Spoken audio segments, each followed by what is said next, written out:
তো হে বন্ধুরা, আজকে আমরা আসলাম হাজরাহাট হরিশ্চন্দ্র হাই স্কুলের ময়দানে। এখানে ভাওয়া লোকসঙ্গীত এবং দরদিয়া উৎসবের আয়োজন করা হয়েছে এবং এইখানে আমাদের খাওয়ার প্যান্ডেল করা হয়েছে, যেটার নাম দেওয়া হয়েছে হোটেল দেশি। এখানে সবারই রাজবংশী সম্প্রদায়ের লোকেদের খাওয়ার পরিবেশন করা হবে। তো আমরা এখানে আজকে ক্যাটারিং করব। তো চলো, যতদূর দেখানো সম্ভব আমি দেখানোর চেষ্টা করছি।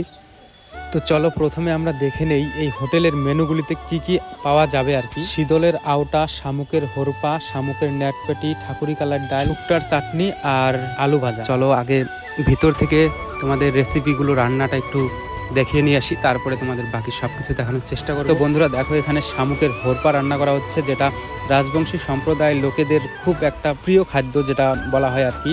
আর এখানে শুক্তার চাটনি বানানো হবে, আরও অনেক কিছু আইটেম আছে। যারা যারা রাজবংশী ভাই ও দাদারা আছে অবশ্যই কমেন্টে জানাবে এখানে কে কে খেয়েছো, আর কে কে এই দরদিয়া উৎসবে এসেছিল অবশ্যই কমেন্টে জানাবে, আর খেয়ে কেমন টেস্ট হয়েছিল সেটাও জানাবে। আর আমরা এখানে ক্যাটারিং করলাম আজকে। তো বন্ধুরা দেখা হচ্ছে নেক্সট ভিডিওতে, ততক্ষণ ভালো থাকবে, সুস্থ থাকবে, টাটা।